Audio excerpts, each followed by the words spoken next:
This is weird. I'm back. It's been a while. I keep saying my computer died, and it did. It crashed like a couple of months ago, and that's why I was only able to I think the last video that's on my account is the Linkin Park video, which I was drunk as hell because of it. Um, and I got a lot of good responses of it, To add to that, I did hear Thousand Suns, and A Thousand Suns is amazing. One of the best albums of the year, you know. But yeah, there's nothing bad about the album at all. This, you know, Chester with his lyrics are awesome as always. Mike is always good in his writing, especially when the song "When They Come for Me." That was like a good homage to old school hip hop when he was doing that song. My favorite song on there is Robot Boy. I love Robot Boy. I think I had it on repeat for like maybe 3 hours the other day. Robot Boy is a great song. I can't wait to hear it live on next year's Project Revolution tour. So, really waiting for that. And Wretches and Kings. Want to hear Wretches and Kings live. And overall, it's a great album. If you don't have it, I suggest you get it. It's a great album. Period. Wrestling. Hell in a Cell was last night. I'm still against the whole naming your pay-per-view after a gimmick match. I've been doing that for the last couple of years. But Hell in a Cell, like I said, like I think last year when this name was announced as a pay-per-view, is like you can't have a pay-per-view named Hell in a Cell and not have the brutality that comes with it. And, kudos to Sheamus and Orton because they did what they could. They did what they could with what little they had. I mean, steps, steel chairs, all that. They did what they had to do with the weapons they had. The RKO and the steel steps was sick, but like I said, they did what they could. Daniel Bryan, Miz, and Morrison, great opener for a match. I mean, it wouldn't matter if it was falls count anywhere or submissions count anywhere or Singapore canes everywhere. I mean, it was a great match. It was a great opener. You can't expect, you expect a lot of good from those three men. And I think we're still going to get more of Daniel Bryan and The Miz in the near future. I mean, The Miz is still Mr. Money in the Bank, so there you go. Like I said, Orton and Sheamus did what they could with what little they had, but they gave them a good amount of time. I think it went a little bit too long, but they gave it a good amount of time. Orton wins clean, and I think the celebration was overkill. The celebration was too long, so yeah, I think that's the only disagreement I had about the match, is because the celebration went too damn long.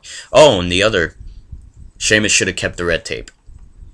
If he's the fiery right hand of Ireland, he should have kept the red tape on during the match. Just little stuff like that kind of throws me off. I'm gonna skip the promo, which had to do with Del Rio, Swagger, and Edge. What's Edge anyway? Is Edge a tweener again? I don't know. Edge on a war against all stupidity. Well, I guess you would rather go to war. I guess you would go to war to Vince McMahon too, because most of the ideas he's putting out is stupidity. And the writers, they're stupid in putting out the junk that we're seeing, and But anyway, we still get a good match out of Swagger and Edge. Like I said, did the best they could. Good filler match. Edge wins. Like I said, Edge, tweener, face, heel, war against stupidity. Well, whatever. It's a good idea. I mean, I don't know where they're going with Edge's character. I mean, I thought Jericho was gonna go straight for the GM, but Jericho's out of commission. I mean, business reasons, I guess.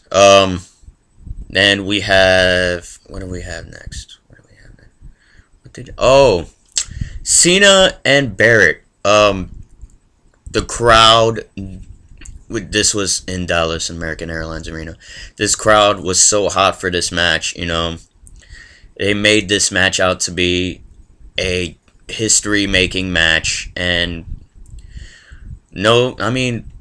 Barrett brought it and Cena brought it. I've never had any hate towards Cena, never. I mean, he's doing good with what he has. The gimmick can be a little, it's too kid friendly, but yet again, it's TV PG, so you can't do a lot about it. The Nexus was gonna die any minute now. They had to do something to freshen up that stable, or else it was gonna die. Period. So it was a good move to have Cena join Nexus. It was a great match overall too. I think it was my opinion match of the night, next to the U.S. title triple threat match. Great match. Michael McGillicuddy and Husky Harris, I think it was, from NXT Season 2, interfered. McGillicuddy was the one that the referees had to stop, and Husky was the one that hit Cena in the head with a boot or an object to make Barrett win. So, looking forward to tonight's Raw. We'll see what happens there. And Edge's apology tonight. We'll see what happens there too. Supposed to apologize to the GM. Cole. Anyway, Unified Divas title match. Natalya and Michelle McUndertaker. It was just there. I mean, it was there. I mean, and Layla throwing a shoe to stop the match for disqualification.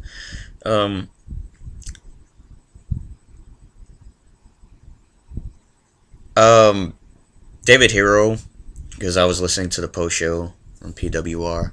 David Hero says, when you're married in the business,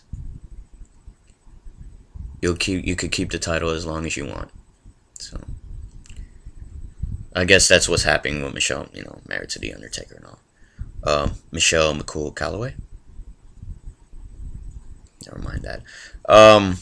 But Natalya, the great wrestler. I mean, I keep saying Gail Kim deserves the title since she came back from TNA, but yet again, I said that to Christian when Christian's injured and Gail Kim is just floating in obscurity and limbo. Main event: Undertaker, Kane, Hell in a Cell, Paul Barrett ringside. Did you see the swerve coming? Did you see the swerve coming? This was match was long, too long for my taste. I think they brawled a little bit too long. Everybody was expecting a brawl outside or on the ceiling. I mean, like I've said in the beginning of this video, you get what you have.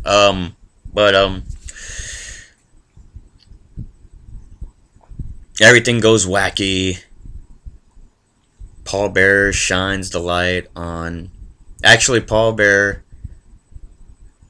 opens the urn, and the Undertaker was blinded by the light, revved up like a deuce in a moment in the night. Whatever the lyrics are. But yeah, blinded by the light. SummerSlam, what, 96 or 97 was Undertaker versus Undertaker, or was it 95? I think it was 95. It was Undertaker versus Undertaker, and Paul Bearer had that light. It was 96 that Paul Bearer turned on the Undertaker the first time. And by the way,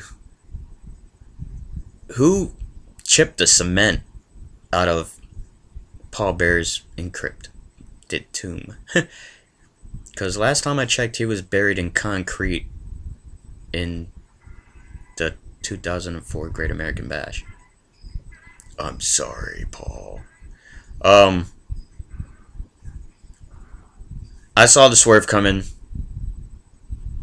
and I was glad that, I guess, if this is the final Undertaker Kane rivalry, I'm glad it's going on to another, or at least one more match. One more, please. Just, that's it. After that, you could do whatever you want, but this should be the last one. People are saying Buried Alive at Survivor Series,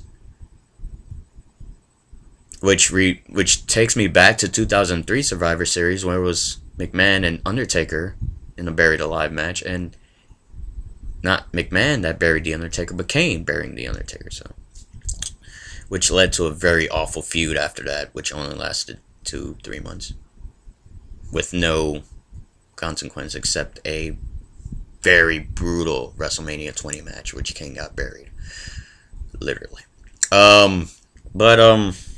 Yeah, I mean, we're gonna see one more match, and this should be the last one. The last one, hopefully. It's a great pay-per-view overall. Match of the night was Cena and Barrett.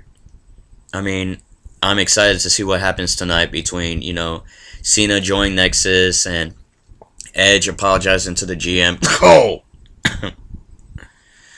But all in all, it should be a good night. I mean, that's what I thought about it. And yeah, I'm back, and I'm gonna pull up more shit, more videos. Maybe I've been wanting to do anime reviews for so long because I have so much. Too much actually. So all right. I'll see y'all soon. Later.